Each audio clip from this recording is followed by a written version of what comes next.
We got Montel, we got the wild audience. It's we have pretty good for a Monday audience here. today. Look at them. We do. Spring has sprung. They decided to wear the spring colors. Thank goodness, finally, Exactly. right? You guys Looking are looking good, ladies. awesome. Hey there, welcome. This is Veria Living Live. I'm Matt McClure. I'm Sonia Baghdadi. We are so very excited to have talk show veteran Montel Williams here as our co-host for the entire hour. You are a talk show veteran. You are a legend. You know, I think after 17 years on the air and 3,600 shows, I think that makes me a veteran. That qualifies, Yeah. I would say. Well, we have such a great show today. Not only do we have Montel here, we're kicking off our April Makeover Mondays. Best-selling author Danielle Walker is going to be dropping by in just a bit. She's showing us the secret to making over muffins that your kids are gonna love. And then it's World Health Day, and we have health expert Dr. Adam Ofer here to answer your biggest medical questions. And then later on, all April long, you know, we're giving you 22 tricks to transform your life. Montel is here to reveal number 5 as well, so he's got something up his sleeve. There you go. All right. He's not giving it away. Just I know. No, I don't want to tell Not them. yet. Let's keep it as a tease. Okay. I know, Stick exactly. around. I got some really good hits. First, though, let's get to the juice here. And it is World Health Day, as we mentioned just a moment ago. And since 1950, the World Health Organization has been using April 7th to highlight a different medical issue that needs some more attention. I think this is a great thing because there are a lot of you know, different diseases, medical conditions, problems out there that people might need to be educated on. I think it's a great thing that WHO absolutely, to raise awareness and to have people talking about it and learning more. And they're talking this time about vector-borne disease, right. which is something that a lot of people may not even understand what that is, but those are those kinds of diseases that we don't see a lot here in the United States, one of which, Lyme disease, we do. Yeah. But things like dengue fever and all those diseases that are bacteria borne diseases that can be transmitted between humans, we don't pay enough attention to here in the United States. But if you remember, very recently, we've had this outbreak now of measles. Yeah. We haven't seen measles in the United States at the level of outbreak we have right now. And we know that this has been caused because people who travel outside the United States come in, you know, they didn't get vaccinated, they didn't have the proper immunizations,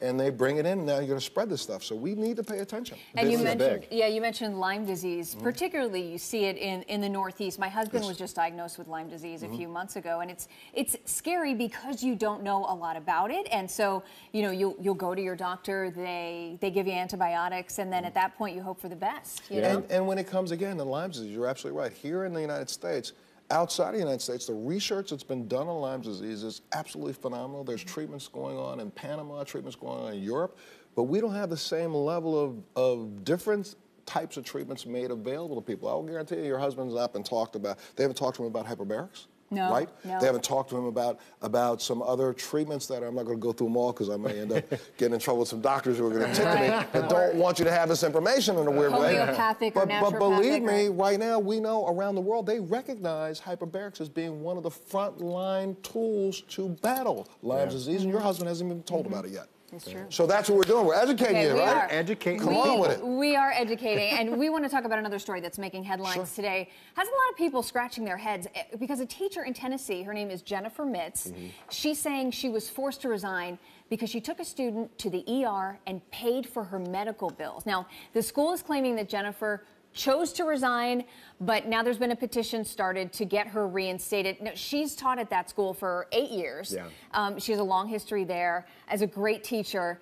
The petition website has a statement reportedly from the student that she took to the hospital. Now, the statement says, this is from the student, quote, "I had a temperature of 105, pneumonia, a kidney infection, and a bladder infection, and on top of this, I was also 7 months pregnant," she says. "Miss Mitz saved my baby boy's life as well as mine, and she did it out of the kindness of her heart, not because I asked." So are we not sending the wrong message? Let's go to the real root of this. Hold on a minute. Okay. That same school that teacher teaches at, I will guarantee you she's buying pencils, books, and paper for her students. They don't fire her for doing the job that they wouldn't fire her for reaching in her own pocket, pulling out money to do the job that they're supposed to be doing. She's a compassionate person. And remember, we do have laws in this country that protect people who step up and actually help a person in need. She should be protected in this case. And I think the school board ought to back down, pay her for a lost wages. I understand that there's a school policy. Yeah, Yeah. Well, and they're saying, you know, it was a liability to take this student off campus and to take her to the hospital. But, I mean, you reprimand someone for just caring too much, you know? And here's the thing with me on this. My sister's a teacher.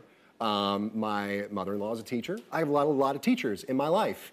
And this teacher went out of her way to do the right thing for a student. Against the rules or not, whether she was warned about it in the past or not, whatever, it's a stupid policy. I don't care if it's a liability issue. She did the right thing and she lost her job for it. You go, Matt. I love think it. that Good is an Samaritan law.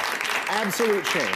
Good Samaritan law. Yeah. Believe me, if you see a person have a heart attack in a restaurant and you step over and help, you can be protected because you've helped that person, you know, in an emergency situation. To me, this was an emergency situation for a student who could have lost her life. 105-degree temperature for a pregnant woman. She could have gone into anything. So or her baby's life. Come on. All right, I'm coming down off my soapbox now.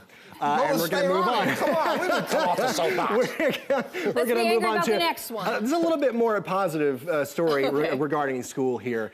17-year-old Kwasi Eamon has a big decision to make coming up in the next couple of weeks, you guys. The high school senior got accepted to all 8 Ivy League schools. That's unreal. That is unreal. Go Kwasi. But you really gotta now, let's really explain this, because people are, oh, so what, he got accepted to 8 colleges? Excuse me, look at the list right here. We're talking, he had to have a perfect SAT, probably a perfect pre-SAT. He's probably got a grade point average well beyond 4.5, 6, 7. And this kid now is an American treasure. What's so important about this, we should be talking about this, I'm sorry, I'm gonna make people mad. This is more important than a plane that crashed.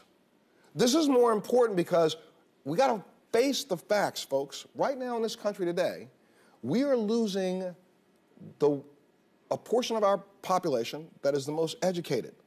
By 2020, do you know we're going to be 60,000 to 100,000 doctors short in America because we're not educating them? We're going to be well over 100,000 engineers short. This is a kid who applied himself. A child of immigrants. Absolutely. Applied himself. And now has worked so hard in his high school that he can now be courted and recruited by 8 of the top colleges in the country.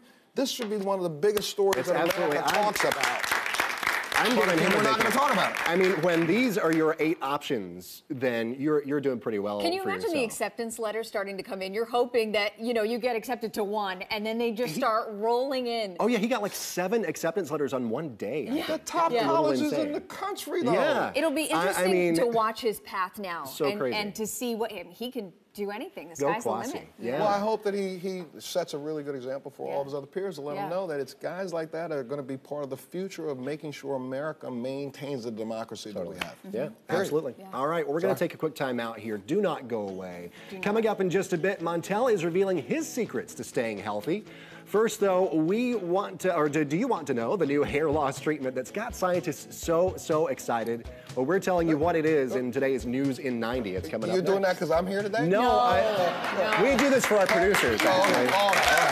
You're watching Veria Living Live. Stick around.